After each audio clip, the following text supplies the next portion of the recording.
सज्जन श्रोते, वाचक, चिंतक, पाठक, साधक हो. काल आपण 50 पर्यंत 53 पर्यंत पूर्ण काम अर्थात नारायण गाथेमधील अभंगाचं हे केलेलं आहे. काय त्याचे समजून घेतलं आहे, रसास्वाद घेतला आहे.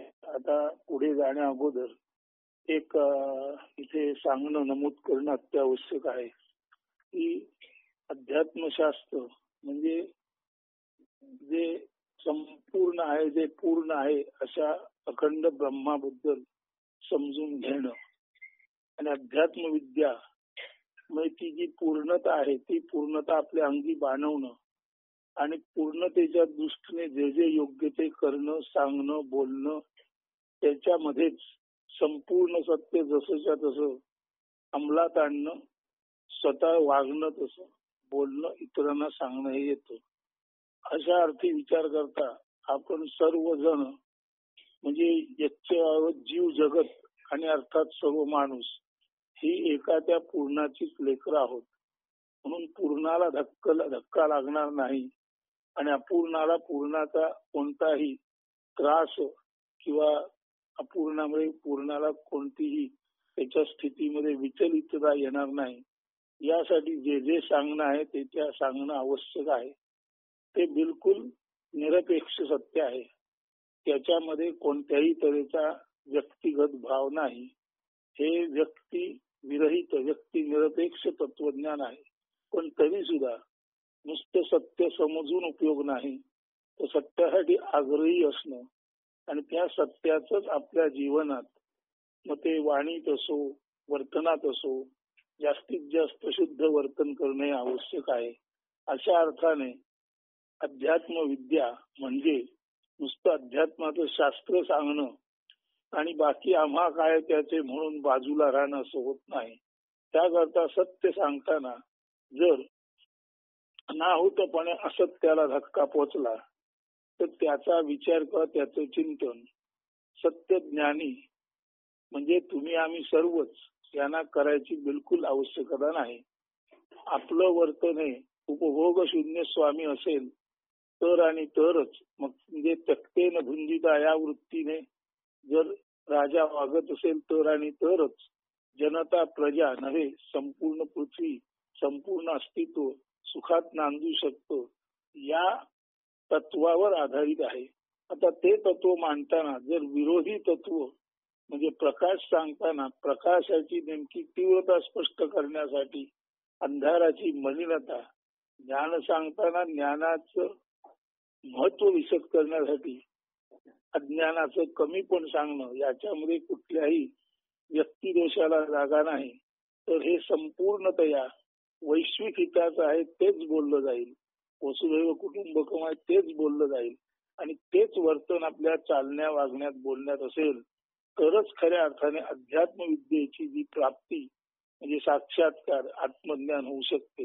म्हणून आपलं हे सर्व वर्णन आहे, आपलं हे सर्व सांगणं आहे ते आत्मसाक्षात्कार आणि मुळाचं ज्ञान यासाठी जे जे आवश्यक आहे त्याच्यासाठी आहे, समजून घ्यावं. आणि कोणत्याही तऱ्हेचे समज, गैरसमज कोणीच कोणत्याही तऱ्हेने मनात बाळगू नयेत असं सांगून आता पुढे त्याच त्या पूर्ण काम म्हणजे ज्यामुळे कामना पूर्ण होतात जिवंतपणीच आणि माणूस निरीच्छ होतो, त्याच त्या पूर्ण ब्रह्माविषयी पुढचे जो अभंग आहे, अर्थात आता पुढचे अभंग जवळजवळ 20-25 ओळीचे आहेत, ते सुरू करत आहे. आणि आता इथे अभंग म्हणताना लक्षात घ्या, अभंग म्हणजे विशिष्ट तऱ्हेची रचना, विशिष्ट मात्रा, विशिष्ट साहित्यातील प्रकार असा या बोलण्याचा अर्थ नाही. अभंग याचा अर्थ एवढाच आहे, यामध्ये जे सांगितलं जातं ते तत्व सत्य म्हणून कधीही भंग न पावणार आहे. अशा अर्थाने या नारायण गाथेतील रचनांना अभंग समजावेत. अभंगाचा जो नेहमीचा साहित्यिक अर्थ आहे तो इथे पूर्ण होईल किंवा न होईल, पण तात्विक सत्याला भंग नसतो हा अर्थ मात्र इथे पूर्णतया सुरक्षित आहे. अशा अर्थाने या रचनांना अभंग म्हटलेला आहे. आता पुढे सुरू करतो. 53 पर्यंत झाला, आता 54 पासून पुढे. सर्व वेद ज्या वर्णिती ज्याचे साठी तप अनुष्ठाने करीती ब्रह्मचर्य व्रत निष्ठेने पाळती तोची ओम प्रणव परब्रह्म. ऋषी मुनी ओम उच्चारणे त्या साधविता तो सत्वरे. ओ प्रतिसादे हो ऋकार देता. ऐसा तो केवळ पूर्ण माता पिता. एरवी जग व्यवहारी अपूर्णता. तैसी तैसी राही न्यूनता. परी ओम स्वठाईच परिपूर्ण. ते दूरस्थ हे नजिक स्थित. तद्दूर न दिसे हे नजिक दिसे. दिसणारे अदृश्यातून दृश्य होत असे. हे इरम त्यातूनच तत् येतसे. करिता ते पूर्ण मातृरूप. हे जगद्रूप. माते उदरातून बाल येई. तरी माता मातृत्वे एकची राही. तद्वत त्याचे उदरातून हे येता. तिथ कृपे जग हो विनटता. पूर्णातून अपूर्ण कैसे निघे. आंबा बाट बाट म्हणजे कोय. आंबा बाट पेरता. आम्रवृक्षा शीच ये दृश्यमानता. तद्वत ते हे दोन्ही पूर्ण. त्यातून हे येवो वा फिरून. माघारी जाऊन तेची उरो. येवो जावो उरो पुरो. परी त्या कदापि क्षती नसे. ऐसे जाणणे जो व्यवहारे. अनुसंधान न खंडिता पूर्ण ब्रह्म भजे. तो असे ब्रह्मज्ञान अवधारिता. हे पूर्ण ब्रह्म परमपद अधिष्ठाता. सगुण निर्गुण एक गोविंद ज्ञाता. जीवनी असूनी जीवनमुक्त. मोक्ष गीत गाई मोक्ष प्रीत सर्वादेई. जग न राही बंदीशाला. तो असे अक्षय अमृत जग न राही बंदीशाला. तो म्हणजे जग बंदीशाला नसून जग म्हणजे तो असे अक्षय अमृत प्याला. त्याचे प्राशनी नरनारायण एकची असे. येथे अन्य नसे केवळ सारे. पूर्ण ब्रह्मची असे ब्रह्मची असे. सर्व वेद ज्याचे वर्णन करतात. त्याच्या प्राप्तीसाठी ऋषी मुनी तपानुष्ठानाचे आचरण करतात. निष्ठापूर्वक ब्रह्मचर्य व्रत धारण करतात. तो असतो प्रणव किंवा ओंकार. ज्याला परब्रह्म म्हणतात. त्याला ओम अशी हाक मारतात. तो अशा ऋषी मुनींना सत्वर प्रतिसाद ओ देतो. सत्वर प्रतिसाद देतो म्हणजे त्याला हाक मारतात ऋषी मुनींना. तो ओ असा प्रतिसाद देतो. हा प्रणव पूर्णपणे सर्वांचा माता पिता आहे. तसे पाहता या जगव्यवहारात अशी वा तशी अपूर्णता न्यूनता दिसते. मात्र हा ओम स्वठाई पूर्ण आहे. दूर असलेले ते दिसत नाही आणि जवळचे हे दिसते. मात्र दृश्य अदृश्यातूनच येत असल्याने हे त्यातून म्हणजे ओम मधून आले आहे निश्चित. ओम किंवा तत् मातृरूप अदृश्य असून हे जग दृश्य रूप आहे. आईच्या पोटातून बालक आले तरी मातेच्या मातृत्वाला पूर्णत्वाला क्षती अपुरेपण येत नाही. तसेच पूर्ण ब्रह्मातून म्हणजे ओम मधून जग वेगळेपणे नटलेले दिसले तरी तसे ते नसते. आंब्याच्या कोळीतून बाट किंवा बाटेतून आम्रवृक्ष घेणार तसे पूर्णातून येणारे जग वेगळे पृथक वाटले भासले तरी पूर्णच असते. त्यातून हे येवो माघारी परतून त्यात जावो. ते म्हणून उरो किंवा येवो जावो उरो उरो. त्याला क्षती उणीव कदापि असत नाही. ते जे आहे ते म्हणून राहो.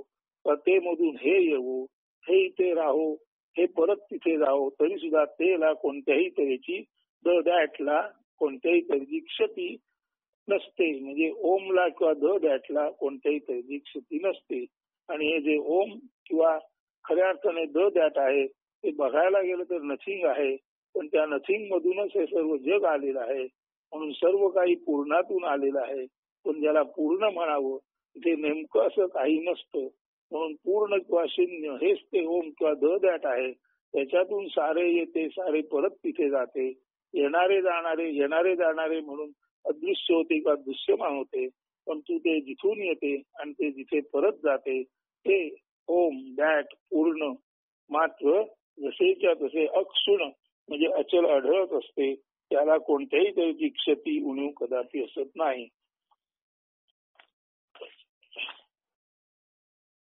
याची नीट जाण ठेवून व्यवहारात ब्रह्माचे अखंड अनुसंधान साधून त्यात किंचितही अंतर न ठेवता पूर्ण ब्रह्माचे भजन पूजनादी कीर्तन इतकेच नव्हे स्वब्रह्मता जाणून आत्मनिवेदन मग्न जो असतो तो स्वठाईच ब्रह्मलक्षी पूर्ण ब्रह्म परमपदी अधिष्ठान अधिकार प्राप्त असतो. तो सगुण निर्गुण केवळ तो सगुण निर्गुण केवळ गोविंदच आहे त्याचा जाणता असतो. सर्वम खलुइदम ब्रह्म याचा ज्ञाता असतो. जीवनात असून जीवन मुक्त असतो. यालाच तर माझे खरे खुरे स्वातंत्र्य. तर जीवनात असून सुद्धा जीवन मुक्त असणे हेच ते आत्म्याचे स्वातंत्र्य आहे. आणि ते आत्म्याचे स्वातंत्र्य जीवनात स्वतः सांभाळणे, इतरांना सांभाळायला सांगणे, तसा व्यवहार सर्वत्र असणे यालाच म्हणायचे आत्म्याच्या स्वातंत्र्याचा प्रत्यक्ष जीवनात झालेला आविष्कार.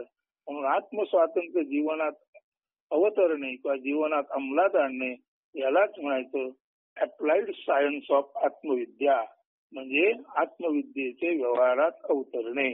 अशा अर्थी सर्वम खलु इदम ब्रह्म याचा तो ज्ञाता असतो. जीवनात असून तो जीवनमुक्त असतो. तो मोक्षगान गायक असतो आणि सर्वांना मोक्ष प्रीतीकडे आणि प्राप्तीकडे नेणारा उद्गाता असतो. त्याच्यासाठी जग बंदीशाला नसते तर ती मोक्षशाला असते. तो अक्षय अमृताचा प्याला असतो.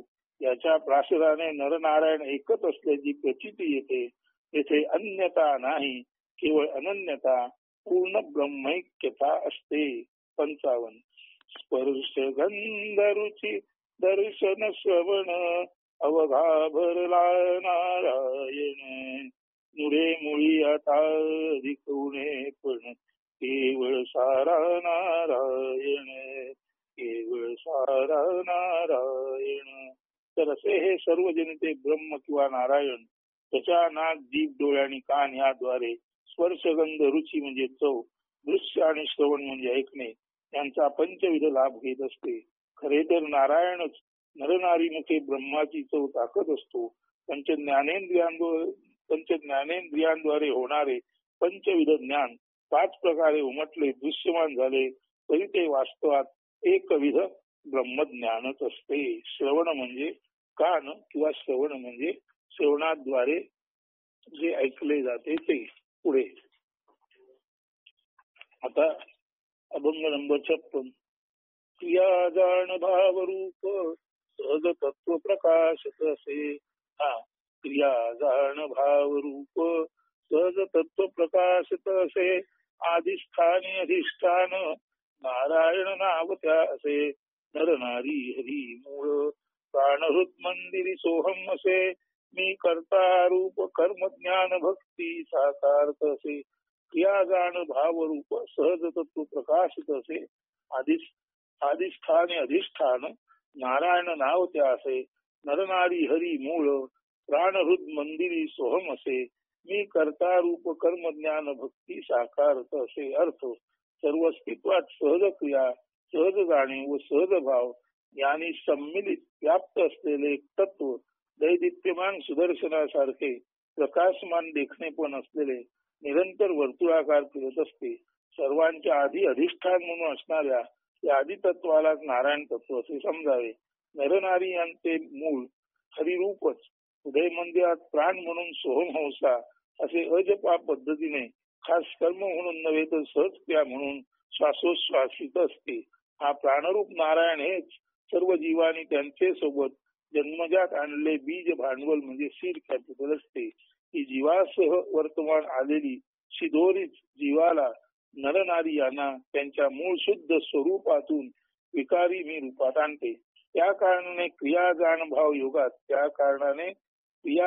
भाव योगात एकत्वाने स्पंदणारे योगिक तत्व, एकरूप तत्व विकारी मीपणात कर्मज्ञान भक्ती म्हणून मनमाया रूपे विभाजित होते.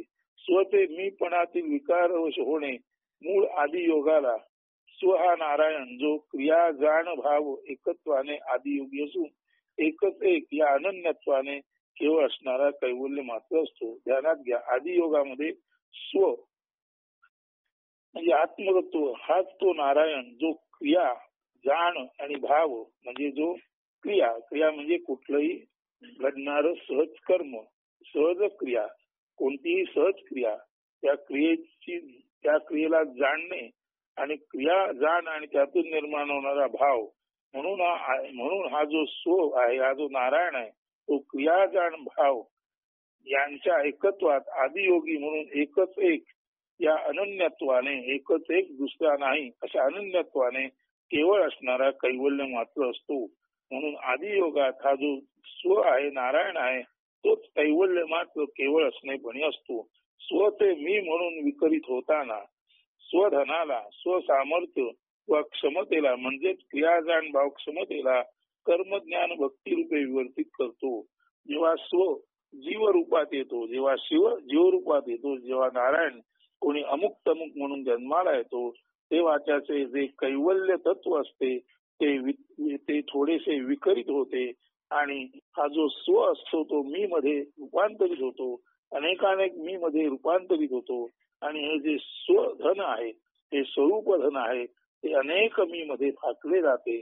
सूर्य एकच परंतु किरणे अनेक, तसं स्वरूप एकच परंतु स्व मी मध्ये विकरित होताना त्या सूर्याची किरणे अनेकानेक जीवांमध्ये माणसांमध्ये कशी विभागली जातात की हे जे स्वधन आहे ते वेगवेगळ्या जीवांमध्ये माझं धन माझं धन माझं धन माझं धन म्हणून विभागलं जातं. म्हणजे पैसा एकच पण अनेकांना वाटावा, तसं चैतन्य एकच पण अनेकांना ते मिळावं.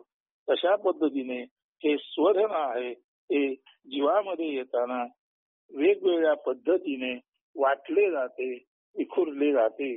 स्वसामर्थ्य किंवा क्षमतेला म्हणजेच क्रियाजान भाव क्षमतेला.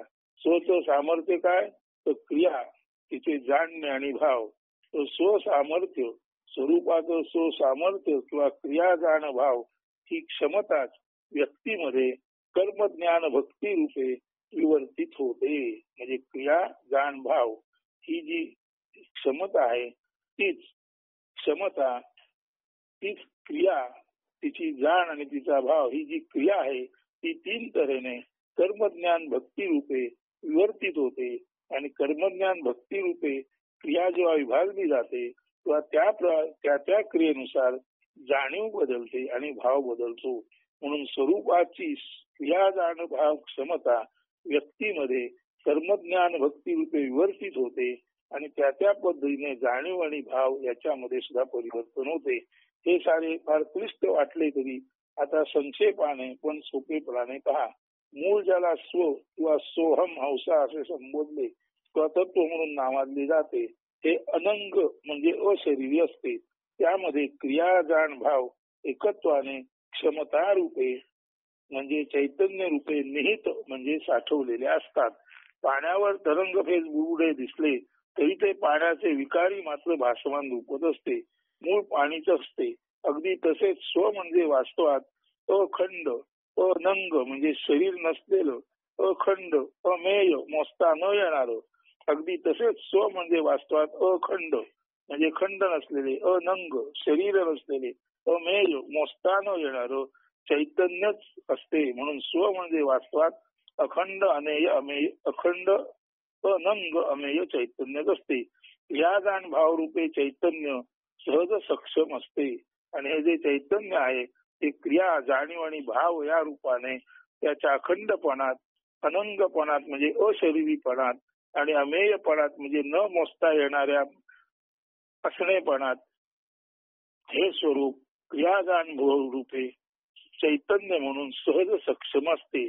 त्या स्वरूप चैतन्यामध्येच मी रूपे म्हणजे स्वचे विकारी रूप नरन त्या स्वरूप चैतन्यामध्येच मी रूपे म्हणजे स्वचं रूप विकारी झाल्यानंतर नरनारी आणि कर्मज्ञान भक्ती रूपे हे क्रियाजान भाव यांचे विकारी रूप म्हणून अनंग अखंड एकमेव क्षमतेचे विभाजन झाल्यासारखे वाटते.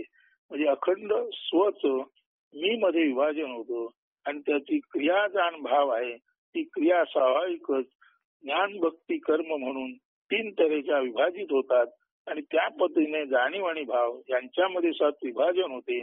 म्हणजे एकाच स्वतून अनेक मी आल्यानंतर स्वच जे अखंड अनंग आणि अमेय क्रियाजान भाव रूप आहे ते स्वाभाविकपणे विभाजित होते. कर्मज्ञान भक्ती अशा त्या क्रिया होतात आणि त्यानुसार जाणीवा आणि त्यानुसार भाव सुद्धा बदलतात.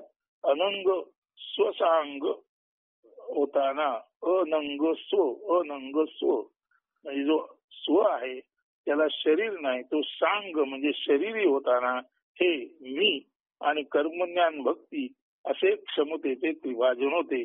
खरे तर हे दिसणे वाचणे होय. असणे असणेपणी नेहमीसाठी स्व आणि स्वक्षमच ठरते. म्हणजे मुळात स्व त्याच्या ठाई स्वच आहे आणि स्वक्षमच आहे. म्हणजे स्वतःच्या ठाई तो परिपूर्णच आहे. परंतु हे स्वचे विवर्त जन्माला येतात किंवा स्वमधून अनेकानेक मी आणि कर्म भक्ती ज्ञान असं क्रियेचं त्रिभाजन होतं. त्यानुसार जाणीव आणि भाव यांच्यामध्ये बदल होतात. म्हणून असणेपणी नेहमीसाठी स्व आणि स्वक्षमच स्वचे ठाई स्वपरिपूर्णत्वाने असतो. मात्र जसे पाणी हे सर्वत्र सत्यत्वाने पाणीच असते, तरी सुद्धा ते तरंगफेक बुडबुडे म्हणून त्रिभाजित होते.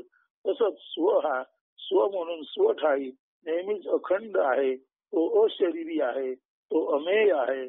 परंतु जसे पाण्यातून बुडबुडे निर्माण व्हावेत तसे या स्वचैतन्यातून सर्व जीवसृष्टी, सर्व निसर्ग आणि अर्थातच सर्व नरनारी निर्माण झालेले आहेत. या कारणाने स्व आपलं स्वक्षमत्व, आपलं अखंडत्व, अनंगत्व आणि आपलं अमेयत्व न सोडता आपल्या असणेपणात किंचित मायारूपे बदल घडवून आणतो आणि त्याच्यातून हे तुमचे आमचे सर्व त्रिभाजित त्रिमितीतील जग निर्माण झालेले आहे. रंगरूप आणि अर्थातच गुण यांचं. तर पुढे आता 57 स्वस्वरूपे नित्यानंग अघडितची असे मी रूपे सांग होताना 36 संघाती वसे क्रिया जाण भाव संयुक्त स्वरूप योगी जो असे तोची नरनारी रूपे कर्मज्ञान भक्ती विवर्ती भासत असे. हा स्वरूपी हे स्वतःच्या मध्ये अंग नसलेला म्हणजे अशरीरी आणि अगणित ज्याचे मोजमाप करता येत नाही असा अगणित किंवा अमेय आहे किंवा अनंत अपार अलोट आहे.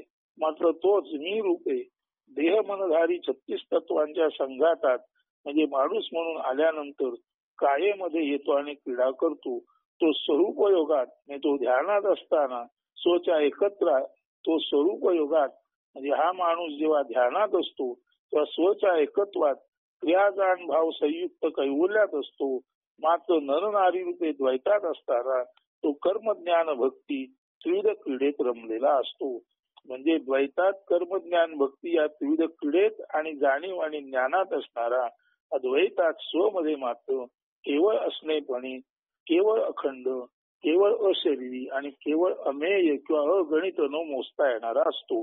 पुढे 58 मी पणी पुंदताना अहंकार सृष्टी सृजन होत असे तैसेची मी कल्पी मानी जे ते स्वप्न माया जालची असे मी विसर्जून अनन्य स्वरूपी नित्य जो वसे स्वपणे विराजित ऐसा तो स्वराज्य स्वराज्य भोगी तसे. तर असा हा स्वतून मीत आलेला भासमान असणारा स्वतःला खरोखरीच मी म्हणून वेगळा भिन्न समजतो. या कारणाने तो व्यक्तिमत्वात ग्रासलेला अडकलेला राहतो आणि सतत काही ना काही येनकेन प्रकारेनं काही गर्वाने ताठून कर्मात अडकतो. यामधून कर्मातून कर्म पुन्हा कर्म अशी कर्मसाखळी निर्माण होते. या कर्मसाखळीतून भोग जन्माला येतात. असे हे कर्म भोगाचे साखळदंड किंवा बेड्या अगदी हौशीने मानव निर्माण करतो. त्यात आधी तो गुंतो आणि नंतर अत्यंत पीडा वेदनादायक असह्य दुःखाने कुंठत राहतो. मीची सर्व निर्मिती वास्तवात मायाजाल आकर्षक वाटली तरी खरे तर ते पीडादायक स्वप्नच असते. अपवादाने एखादा मी कोहम म्हणजे मी ते नेमके पण शोधू पाहतो आणि त्या शोधात तो अगदी खोलवर दूरवर जातो. अगदी बुडापर्यंत तळापर्यंत मुळापर्यंत जातो. तेथेच बुडी मारून लपून तो राहतो. तेथे त्याचा मी शांत होतो. तो मी निवत त्या मीचा अंगार असतो. मीची ढग असते ती निवत त्या तो मी निवांत होतो. त्या शांतीत त्याचे मी पण मावळते आणि तो म्हणजे स्वरूप नारायण रूपी कमल आणि तो म्हणजे स्वरूप नारायण रूपी कमल त्याच्या शांत निवांत मानस सरोवरात उमलते. म्हणून जेव्हा मीचे मी पण निवांत होते तेव्हा त्या मी मध्ये स्वरूप नारायण रूपी कमल म्हणजे स्वरूप हाच नारायण आणि स्वरूप हाच नारायण हेच ते कमल असं जेव्हा मी शांत होतो तेव्हा त्या शांत मानस सरोवरात नारायण रूपी स्वरूप कमल शांत निवांतपणे उमललेले आणि फुललेले अशा परमशांत साधकाच्या हृदयात त्याला जाणवते. म्हणून आपल्या मी नष्ट झाला, तो आपल्या मीचा निवत निवत अंत झाला, आपला अहंकार गेला, आपण मार्गावर राहिलो नाही, ग मारायच्या साधनेत राहिलो की मी जातो, मीचा निवत निवत अंत होतो, मी निवांत झाला की निवांत मानस सरोवरात स्वरूप ज्ञान रूपी नारायणाचे कमल फुललेले जाणवते. आता या मानस सरोवरात जे स्वरूप कमल फुलले आहे त्या स्वरूप कमल मकरंदाते, तर या स्वरूप रूपी कमलातील रस म्हणजे स्वरूपाचाच रस अखंडपान करणारा हा वास्तवात तो म्हणजे आता हा जो साधक मी गेल्यानंतर निवांत झाला तो साधक आपल्या स्वरूप कमल मकरंदाचे म्हणजे स्वरूप रूपी कमलातील मधाचे म्हणजे ब्रह्मानंदाचे अखंडपान करतो. तेव्हा हा जो मी असतो तो मी दिसायला मी, परंतु असायला तो म्हणजे अनन्यत्वाने स्वपणात म्हणजे स्वमध्येच असलेला स्वराज्यात स्वतःच्याच राज्यात आणि स्वतःच्याच परमराज्यात परमश्रेष्ठ राज्यात परब्रह्म पदभोगात विसर्जित होतो. म्हणजे मी तो मध्ये विसर्जित होतो आणि अखंड आनंद भोगी स्वरूपयोगी म्हणूनच स्वराज्यम वैराज्यम पारमेष्ठम राज्यम म्हणजे मी नष्ट झाला, मीचा निवत निवत अंत झाला, मी निवांत झाला की हा मी जातो आणि हे जे मानस सरोवर आहे मीच ते आता त्याच मानस सरोवर परमशांत असं त्याचं मनरूपी सरोवर होतं आणि अशा या परमशांत मन सरोवरामध्येच ब्रह्मकमळ म्हणजे स्वरूप नारायण कमलाची निर्मिती होते नव्हे, तिथे ते उमलतं आणि त्या स्वरूप नारायण कमलातील मकरंद म्हणजे मध म्हणजेच ब्रह्मकमलातील ब्रह्मानंद चाकणारा पूर्वीचा मी आता तोपणे उन्मनी अवस्थेत अखंड आनंद भोगी स्वरूपयोगी म्हणून नांदतो. पुढे आता 59 मोक्ष म्हणजे मुक्त चैतन्य असे, चैतन्याची ती मोकळी जाण असे, चैतन्य मुक्त जाणीव ही मुक्त. मोक्ष म्हणजे मुक्त चैतन्य असे, चैतन्याची ती मोकळी जाण असे, चैतन्य मुक्त जाणीव ही मुक्त. हे जाणीतो साधू सदेहीच मुक्त. अवचित शीतल वायू झुळप यावी, तैसी साधू हृदयी चैतन्य पहाट उजळावी. वायू संगे पुष्पगंध भरावा, साधू हृदयी तैसा आत्मगंध पसरावा. देह मनातीत उन्मनी साधू असे बृहत रूप, आत्मगंध स्वसवे पसरी ब्रह्मी ब्रह्मरूप. साधू संगतीचा असे जो वेडा, साधू संगी ऐसा तो ससाधू कैवल्य केवडा. आत्मविद्या ब्रह्मविद्या हेची निरतिशय सुख, मी जाई स्व येई पसरे अनुपम्य पहाट सुख. मी जाई स्व येई पसरे अनुपम्य पहाट स्वसुख. जीववा मरे शिववा येई, हिणकस जाई हिरण्मय राही. जीववा शिववा जाणी जीवत्व शिवत्व, मुळी परी चैतन्याची ग्वाही. जीवीचे चैतन्य देह बंधनात राही, ज्ञानाधारे ते शिवत्वास पावी. जीव न मरता शिवत्वास पावे, ब्रह्मविद्येचे हेची गमक राहे. सर्वात मी राही सर्व माझ्यातची पाही, निरुतेही ब्रह्मकुण आहे. 59 चैतन्य स्वठाई मुक्त उन्मुक्त असते, याची जाणीव होणे हाच मोक्ष आहे. चैतन्य स्वतःच्या जागी मुक्त आणि उन्मुक्त असते, याची जाणीव होणे हाच मोक्ष आहे. नीट समजून घ्या. हे सारे आपल्या सभोवताली आत बाहेर अनेकानेक घटना घटित होत असतात. या घटना विना चैतन्य घडणारच नाहीत. प्रत्येक घटना प्रसंग आणि त्या पाठी असणाऱ्या क्रिया यांना जसा एक नामी वा अनामी माहीत असलेला वा नसलेला करता लागतो, त्याच प्रकारे त्यासाठी चेतना आवश्यक असते. करता अनामिक अननोन किंवा युनानिमस असू शकतो किंवा नामीही म्हणजे नोन असू शकतो.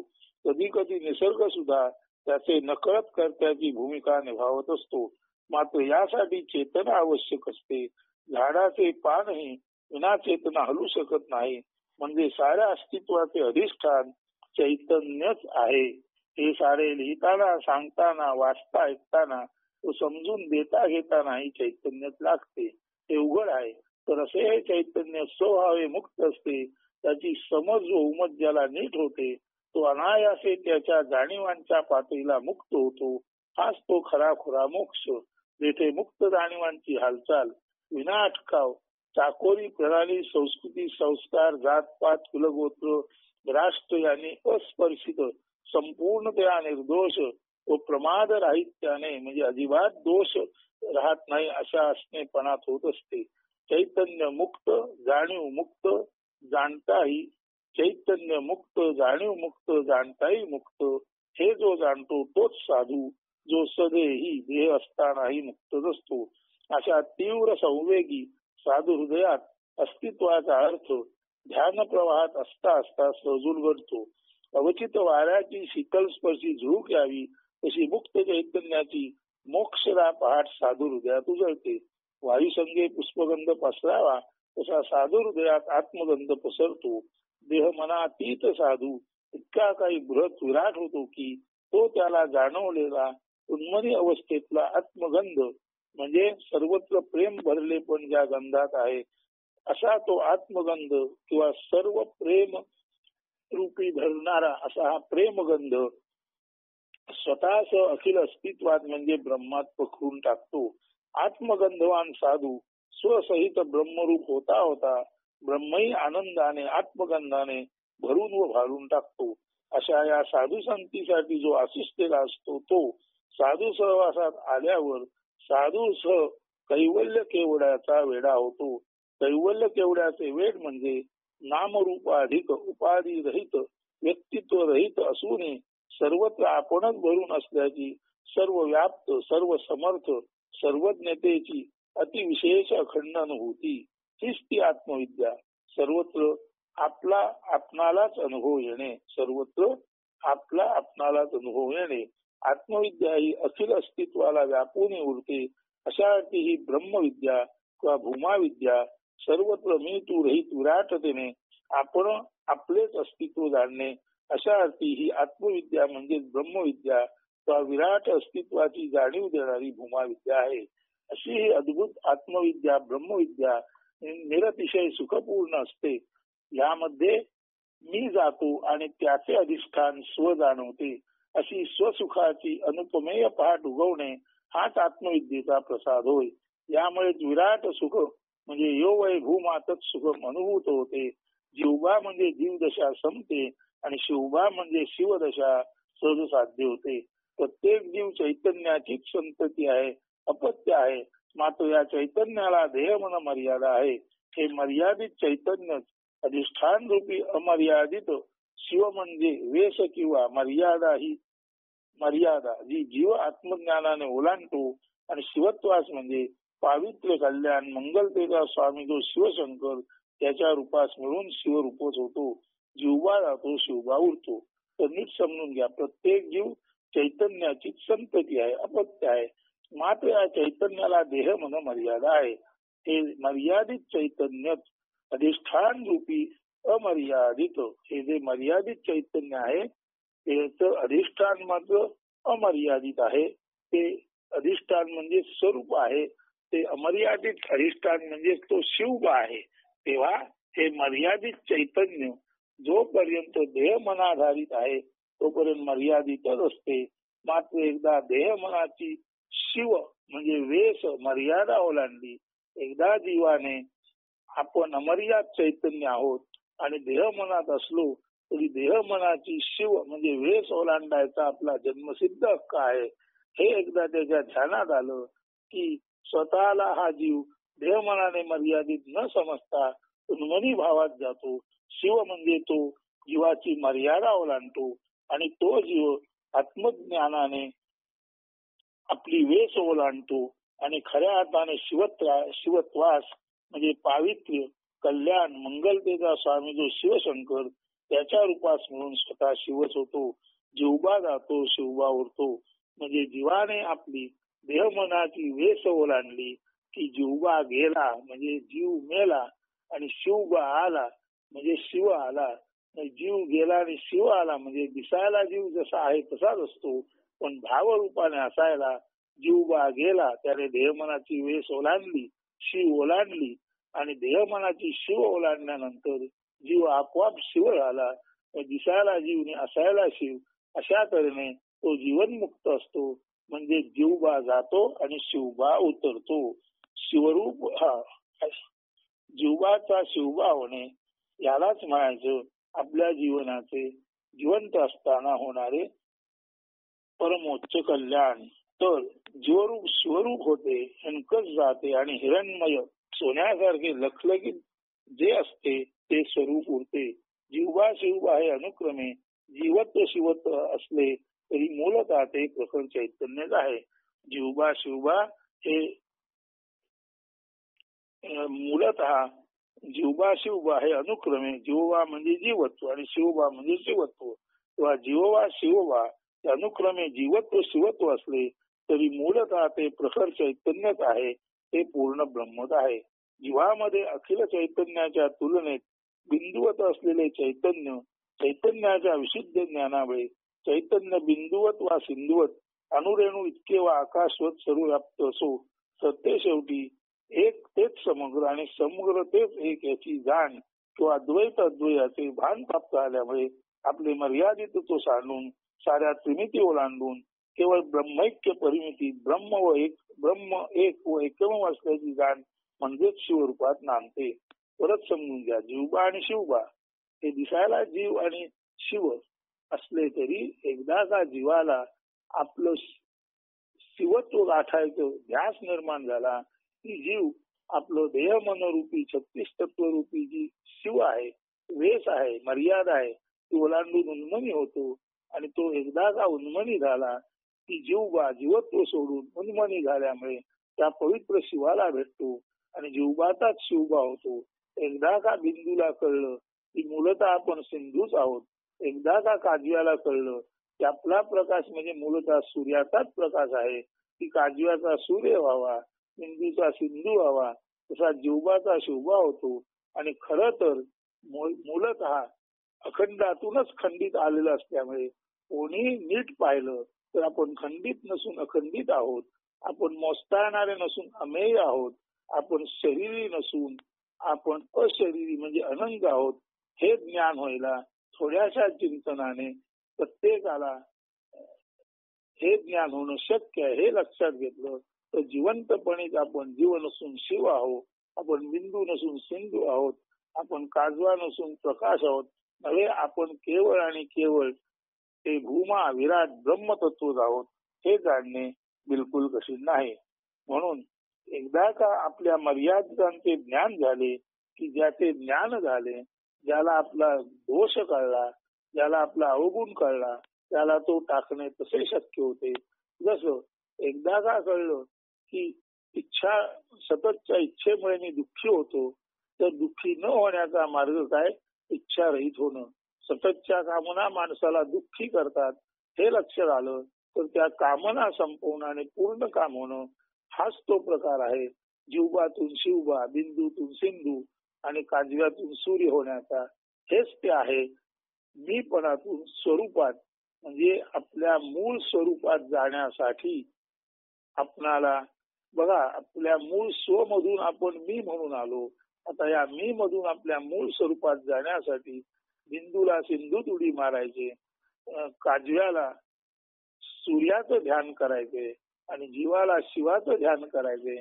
म्हणजे आपणाला उन्मनी व्हायचे. आपल्या मनाच्या मर्यादा ओलांडून प्रचंड अखंड अमेय असं जे ब्रह्म भूमारूप आहे त्याच चिंतन करायचे. आणि एकदा का त्याचे चिंतन केले की चिंतने तद्रूपता meditation, meditator is the meditation, observer is the observe. या पद्धतीने आपण ज्याचे चिंतन करतात ते आपण होऊन जाते. म्हणून आपले चिंतन नेहमीच अखंड अमेय आणि अनंग म्हणजे खंडित नसलेलं, शरीर नसलेलं आणि मोजता येणार नाही अशा शुद्ध ब्रह्माचे जो द्याटेच असेल तर जीवाचा शिव व्हायला अजिबात वेळ लागणार नाही. यालाच म्हणायची आत्मविद्या किंवा भूमा विद्या. आणि त्याचा अंमल केवळ आणि केवळ त्याच्या चैतन्यात राहिल्यानेच आपण त्याचा अंमल अनुभवू शकतो आणि आपल्यात होणार परिणाम स्वरूप जो क्रांतिकारी बदल आहे तो आपला आपण अनुभवू शकतो. मीचा स्व झाला, जीवाचा शिव झाला, काव्याचा सूर्य झाला, बिंदूचा सिंधू झाला, तेच ते जीवबाचे शिवभावने. तर जीवच मर्यादिततेची हद्द, जीवच मर्यादिततेची हद्द म्हणजे शिव किंवा वेश ओलांडून अमर्यादित शिव म्हणजे पूर्ण कल्याणकारी मंगलमय म्हणून नांदतो. जीव नाश न पावताही सर्व व्याप्त शिव असतो. हेच तर ब्रह्मविद्येचे रहस्य आहे. जेव्हा साधकाला सर्वस्व म्हणजे सर्वांमध्ये स्व आणि स्व मध्ये सर्व याचा अर्थ उलगडेल. म्हणून साधकाला जेव्हा सर्वस्व म्हणजे सर्वात मी राही सर्व माझ्यात जी पाही अशी दिव्य भव्य अनुभूती येते, तेव्हा तो सहज स्फूर्ततेत उद्गारतो शिवोहम शिवोहम. हीच ती सत्यत्वाने ब्रह्मज्ञान प्राप्तीची पोच पावती. 59 पर्यंत आपण अभंग पाहिले. 60 पासून पुढील भाग आपण उद्याच्या निरूपणात पाहू. अस्तु. धन्यवाद.